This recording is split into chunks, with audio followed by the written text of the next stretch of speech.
Est-ce qu'on pourrait commencer?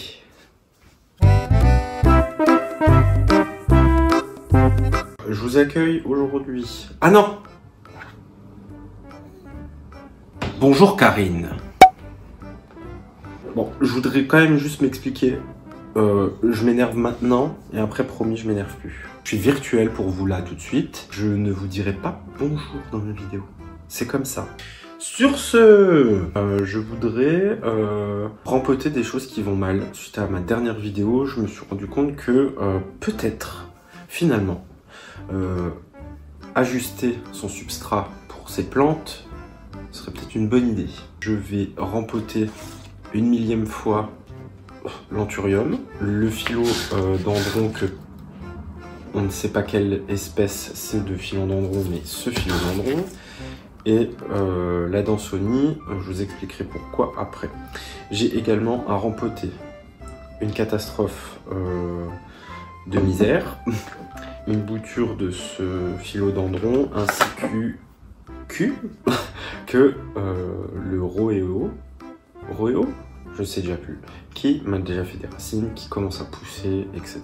Donc, allons-y. Alors, je suis donc tombé sur la vidéo de notre chère prof d'SVT préférée, Madame Prévost-Marie, qui a fait une vidéo en rempotant ses plantes. Mais pourquoi? Mais parce que je suis votre mère.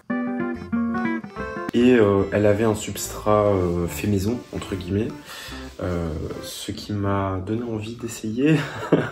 Je vous ai dit, je suis très influençable. J'ai mis plein. Oui. Donc je vais m'occuper en premier de ça. Mais avant, je vous laisse avec notre reporter spécial qui a pu s'approvisionner pour qu'on puisse faire cette vidéo. Voilà.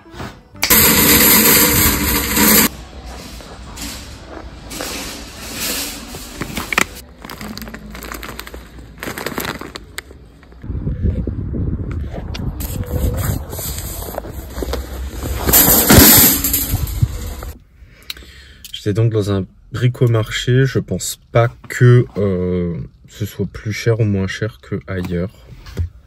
Mais je vais aller dans un Jardiland vu que j'en ai vu un sur la route. Parce que je n'ai pas trouvé de perlite. J'aimerais bien trouver de la sphaigne aussi, mais je sais pas où ça se trouve. Bon, en même temps, ça se trouve, je cherche pas au bon endroit. Bref. Allez, c'est parti cocotte. Une fois rentré, je me suis dit, tiens, je vais leur montrer comment je mélange du terreau. En tout cas, j'ai trouvé de la sphaigne à Jardiland, c'est pas donné. De l'engrais en osmocote, de la perlite. Je voulais pas trop en acheter, comme la sphaigne aussi, mais finalement c'est utile. Alors la perlite c'est pour le terreau que je vais faire, et la sphaigne c'est pour des tuteurs que je ferai plus tard. J'ai également pris du terreau orchidée, puisque le terreau orchidée, il y a des écorces et je voulais pas acheter un gros sac d'écorces, ainsi que du terreau horticole. Voilà. Donc ce terreau horticole que je vais tenter d'ouvrir, je crois, un jour peut-être. Forcément, voilà, allez, ouvre, c'est bien, j'aurais pu couper ça. Que je vais mettre finalement dans un bac pour mélanger. Je sais pas pourquoi je fais ça et je tape sur ça. Je vais me munir de tous mes ingrédients pour faire les mélanges. Donc le terreau orchidée, la perlite, l'engrais en osmocote. Je crois que j'en mets trop. Et puis je remplis jusqu'en haut de terreau horticole pour faire quelque chose d'assez bien. Je sais rien. Je me munis également de mes plus beaux gants de vaisselle. Ça doit faire 4 ans que je les ai. Pour mélanger à la main. Parce que, honnêtement, faire ça avec la petite spatule, c'est pas possible. Voilà. On a quelque chose de très aérien, comme vous le voyez. On en fout partout, j'adore. Et puis, je pense que je devrais être un peu moins violent. Alors, comme je le disais, on passe de grosses feuilles à toutes petites feuilles, à moyenne feuille, je sais pas ce qu'il y a. Et puis l'emplacement là-dedans comme ça, c'est pas très joli quoi. Donc, je pense que je vais bouturer, je vais couper ici et remettre dans le pot. Comme ça fera 4 pieds qui seront quand même peut-être plus harmonieux. Comme ça, je pourrais mettre le tuteur au milieu. Voilà. Donc c'est parti. Donc Marie, dans ses vidéos, je vous mets son lien en barre d'informations. Préparez elle-même son substrat et vous avez été plusieurs à me dire que peut-être qu'il y a des plantes où c'est pas assez drainant. Je me rends compte que effectivement, juste utiliser du terreau universel, c'est peut-être pas forcément l'idéal pour des plantes qui essayent de faire leur chemin dans la terre. Si c'est trop compact, ça peut pas aller. Je me suis procuré donc tout ce que vous avez vu. Je pense que c'est du essaye, trompe-toi et ajuste. Elle a eu des soucis quoi, on voit qu'il y a eu un stress ici. Hop, comme ça part dans l'eau. Ce terreau là, je vais le baigner dans un sac à course. Le sac. Alors de mémoire, j'avais un bout de tuile. Je vais essayer de pas me couper pour le retrouver. C'est pas un bout de tuile, c'est un ancien pot. Voilà.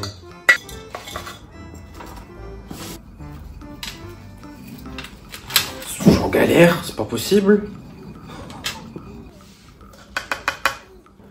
On attache, vous voyez.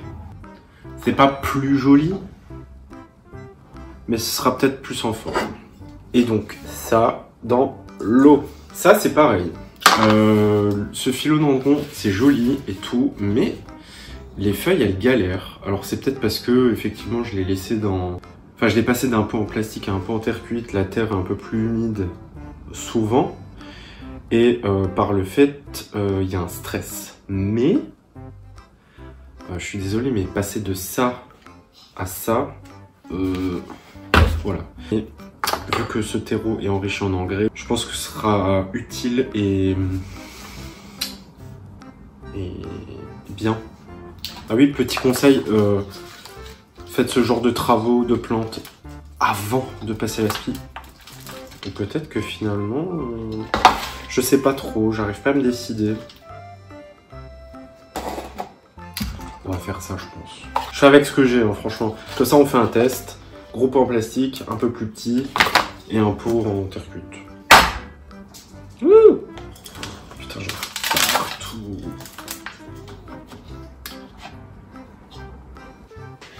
Ensuite, donc j'avais mis sur de la terre toute simple une tige, seulement une tige de ce philodendron. Et ça m'a créé ça. Donc, je vois que tout ça, ça sert à rien. Je m'avance en disant que ça sert à rien. Je n'en sais rien. Je garde toujours ça. Et ça va me servir. Donc, je vais faire des trous en dessous. Avec un tire-comédon. Donc, un bout pointu et puis un petit anneau là qui me servira à rien.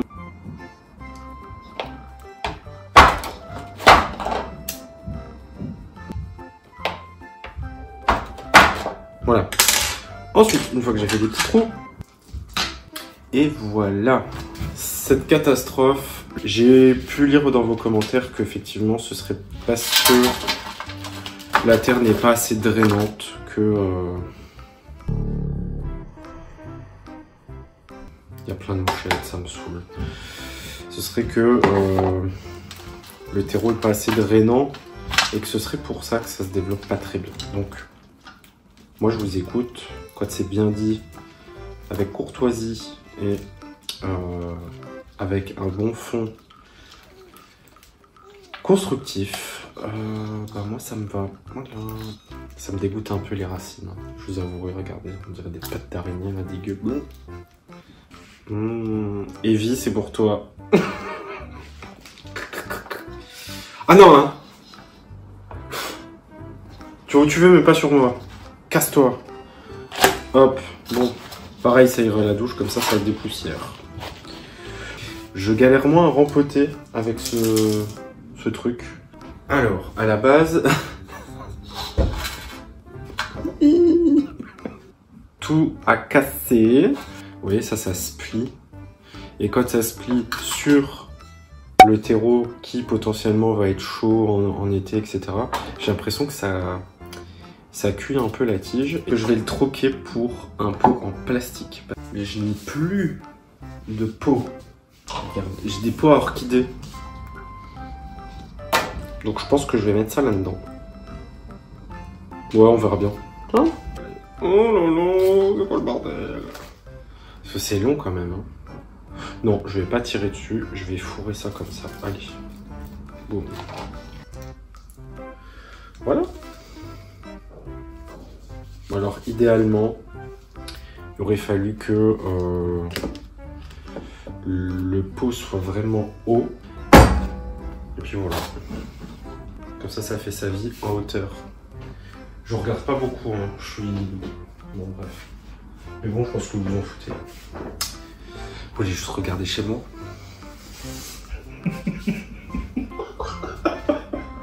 Cette chose ridicule ira dans un petit pot en plastique aussi.